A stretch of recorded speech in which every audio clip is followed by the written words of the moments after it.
علیکم ویورز، آج ہم اور 2 شیطانی عادتوں کی بات کریں گے۔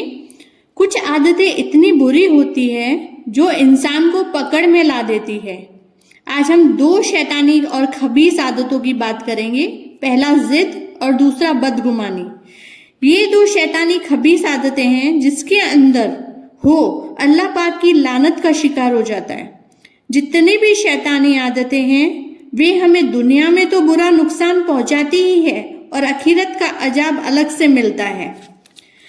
پہلا ہے ضد، اپنی کسی بات پہ اڑ جانا کہ کوئی لاکھ سمجھائے مگر کسی کی بات کی سفارش قبول نہیں کرنا، اس بری عادت کو ضد کہتے ہیں۔ یہ اتنی خراب عادت ہے کہ آدمی کی دنیا اور آخرت دونوں ہی تباہ کر ڈالتی ہے۔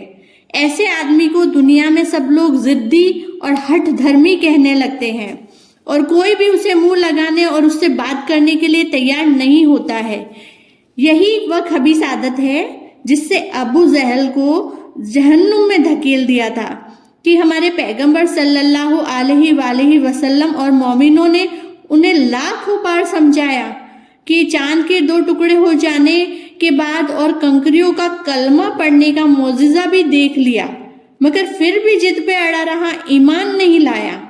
قرآن و حدیث میں یہ حکم ہے کہ ہر مسلم مرد و عورت کو چاہیے کہ اپنے بزرگوں اور مخلص دوستوں کا مشورہ مان لے، مومن کی جائز سفارشوں کو قبول کر کے اپنی رائے اور اپنی بات کو چھوڑ دے۔ حق ظاہر ہونے کے بعد کبھی اپنی رائے اور اپنی ضد پر نہیں اڑے رہنا چاہیے۔ بہت سے آدمی، خاص طور سے عورتیں، اس بری عادت کا شکار ہے۔ خدا کے لیے، اللہ کے لیے سب کو چاہیے کہ اس بری عادت کو چھوڑ کر دونوں جہانوں کی سعادت میں سرفراز ہو جائے۔ دوسری عادت ہے بدگمانی۔ بدگمان، یہ عادت تو شیطان کی بہت بری عادت ہے۔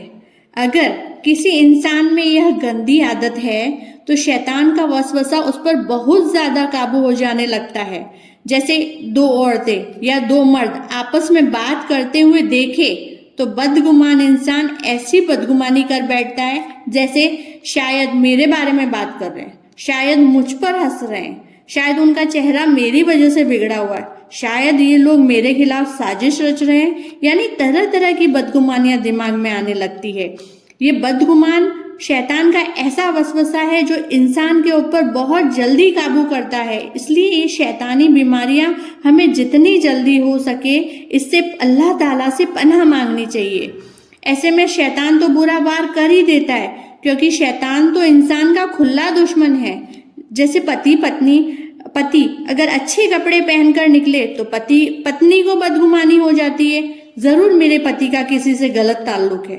اور پتنی میکے میں سج سور کر جائے تو پتی کو بدگمانی ہو جاتی ہے، یا پتنی کسی کی آؤ بھگت اچھے سے کر لے تو پتی بدگمان ہو کر رات دن چنتا میں لگا رہتا ہے، الگ الگ قسم کے خیالات پالنے لگتا ہے، اور شیطان تو اور گندے وسوسے ڈال کر دونوں میں فساد کرواتا رہتا ہے۔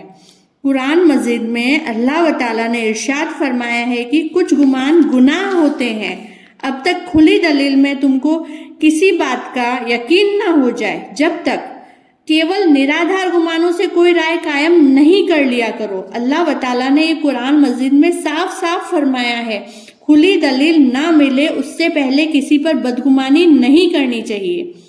میرا بار بار یہی کہنا ہے، نفع اور نقصان کا اختیار اللہ پاک کی ذات کا ہے، عزت اور ذلت کا اختیار اللہ پاک کی ذات کا ہے، اس لیے کوئی آپ سے بے وجہ بدگمانی کر بیٹھے تو صبر کرو، اللہ پاک اس کا بہتر جواب دینے والا ہے۔